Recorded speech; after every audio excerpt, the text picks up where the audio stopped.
Olá pessoal, como passaram? Retomando então de onde paramos quando falávamos das respostas do réu, né? Mencionamos ainda no vídeo anterior as questões relativas à contagem do prazo, né? O início, o termo inicial para a contagem do prazo de resposta, né?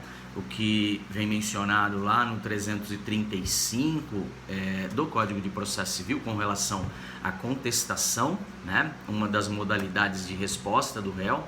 E a gente então, antes de começar a falar especificamente a respeito desta modalidade de resposta, a respeito da contestação, cumpre-nos mencionar as atitudes que o réu pode tomar a partir do momento em que ele é citado, tá? Sendo, portanto, citado, né, de maneira regular, pessoalmente, né, o réu ele pode adotar 4 posturas distintas. Ele pode, primeiro, apresentar contestação, né, na hipótese, então, de, no prazo, ele apresentar defesa, né, para o pedido feito pelo autor, apresentar resistência, na forma aí dos artigos 335 ao artigo 342, que a gente passa a analisar na sequência, né? Além da possibilidade de contestação, ele pode também apenas apresentar reconvenção, né? Nós vamos ver quando analisarmos o 343, que é possível apresentar contestação com um pedido reconvencional, né? Então o réu contesta e apresenta um pedido contraposto, ou ele pode apenas apresentar reconvenção, né? Apenas fazer um contra-ataque. Esse chamado pedido contraposto é pedido reconvencional, e a gente vai ver então como isso funciona quando analisarmos o 343. Como possível postura também da parte do réu seria ele não fazer nada, né? Ele se manter inerte, ou seja, no prazo de 15 dias, né, úteis, desprezando o dia do começo e contando o dia do final, como nós vimos no vídeo anterior, nos vídeos anteriores, né? Ele pode permanecer inerte e não apresentar nenhum tipo de resposta. Isso implicaria na decretação da sua revelia e na incidência ou não dos efeitos da revelia, né? Dentre os quais o efeito da presunção da veracidade dos fatos alegados pelo autor na petição inicial, tá? Então isso também será objeto de estudos por nós quando falarmos dos artigos 344 até o 346 do Código de Processo Civil. E por fim, a quarta possível postura a ser adotada pelo réu quando recebe uma citação seria o reconhecimento do pedido, tá? Então, ao invés dele contestar, ao invés dele apresentar objeção ao pedido do autor, ele reconhece a procedência do pedido, né? Ele reconhece que o autor tem razão no seu pleito, e esse reconhecimento do pedido pelo réu levaria então à extinção do processo com julgamento do mérito, como nós já tivemos oportunidade de estudar, né, quando analisamos o artigo 487.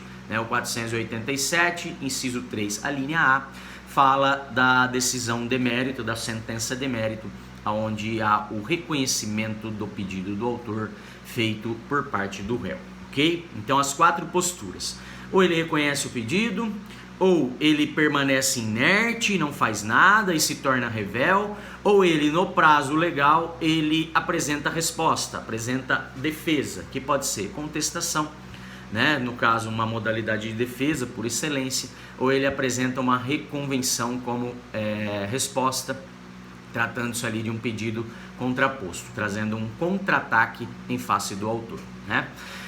A respeito das respostas do réu, a gente traz uma lição do livro do Marinoni, que ele comenta a modificação que houve no novo Código de Processo Civil, no sentido de simplificar, né, as modalidades de defesa do réu, né? No código anterior, a gente tinha as exceções, né, que não existem mais, né, que foram extintas na égide do atual código, né? A gente tinha reconvenção e contestação. No novo código, o legislador simplificou tudo isso. Ele colocou todas as modalidades de defesa para serem apresentadas na contestação, Tá? Então, questões como incompetência, que no código anterior era objeto de exceção, né, como uma outra hipótese de resposta, o novo código coloca que a alegação de incompetência do juízo deve ser colocada dentro da própria contestação. Né? Questões como impugnação no valor da causa, que também era objeto de um feito em apartado, né? Levavam ali a autuação em apartado de uma alegação desse tipo, né? Agora também esse tipo de impugnação vai ser trazida para dentro da contestação, tá? Então eu vou ler aqui o que o autor menciona e comentar um pouquinho a respeito disso.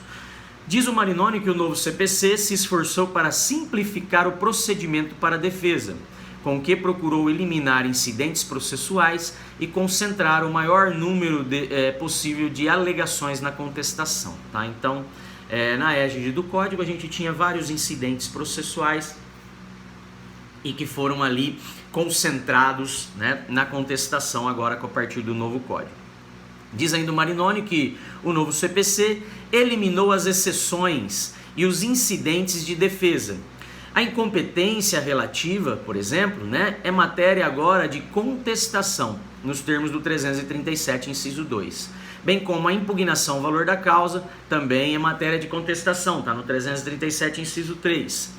A impugnação ao benefício da gratuidade de justiça, também é matéria de contestação, está no inciso 13, né, do artigo 337, tá? Então o código eliminou exceções, como a incompetência relativa, eliminou esses incidentes de defesa, como a impugnação ao valor da causa, a impugnação à gratuidade de justiça, que eram alegados de forma incidental e autuados em apartado para uma decisão por parte do juiz, tá? Então, isso tudo agora foi concentrado na contestação, na égide do novo código, tá?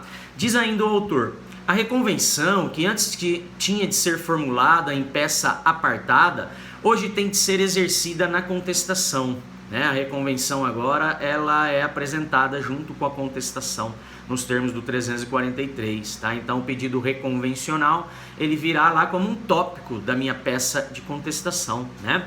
A ação declaratória incidental foi abolida, diz o Marinoni, tendo sido alargados os limites objetivos da coisa julgada nas hipóteses legais. Então, como reza lá o 503, parágrafo 1º do Código. Diz ainda que, além disso, né, a alegação de impedimento e suspeição do juiz passou a ser hoje também suscetível de apresentação por simples requerimento, conforme também dispõe o código lá no 146. Ou seja,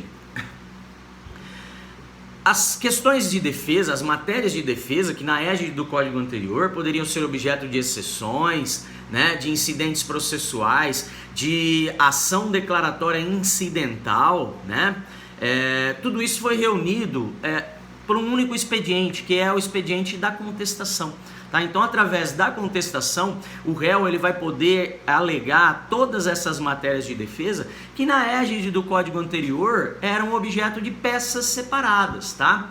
No código antigo, se eu quisesse alegar incompetência, se eu quisesse fazer um pedido contraposto e ainda contestar o pedido do réu exposto na inicial, eu iria apresentar uma contestação, uma peça de contestação, uma peça de reconvenção, aonde eu traria o meu pedido contraposto, e depois eu faria uma peça de exceção de incompetência. Então eu apresentava 3 petições em apartado, né? O que o código fez então foi reunir essas matérias de defesa todas para serem alegadas numa única peça, numa única resposta, que é a contestação, tá?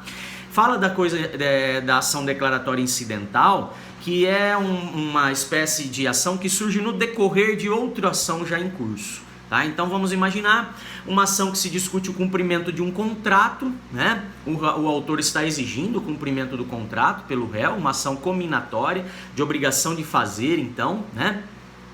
Porém o réu, na oportunidade de defesa, ele alega que aquele contrato é nulo, que aquele contrato padece ali de uma nulidade, foi firmado ali com vício no consentimento, né? Foi objeto de coação, de dolo, de fraude, né? Nestas hipóteses, essa hipótese de defesa levantaria uma questão incidental. O juiz deveria primeiro verificar se o contrato é ou não nulo, para depois de afastar da nulidade, ou seja, alegada pelo réu na sua defesa, né?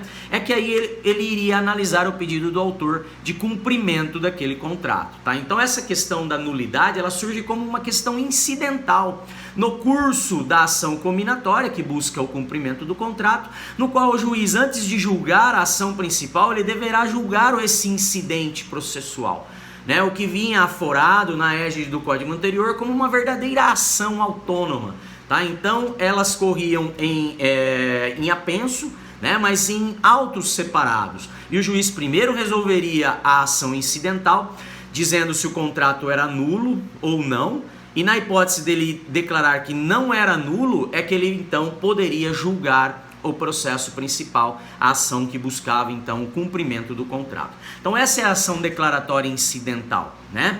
E essa matéria de defesa também, ela agora no novo código, ela vai vir ventilada na própria contestação, sem a necessidade de se aforar uma verdadeira ação incidental, ou seja, que surgirá como um incidente numa outra já em curso, para que essa questão possa ser analisada. Então, ele faria uma contestação para se defender da ação principal, e essa alegação de defesa não vinha na contestação no código anterior, porque se previa a ação declaratória incidental como a modalidade de defesa apropriada, tá?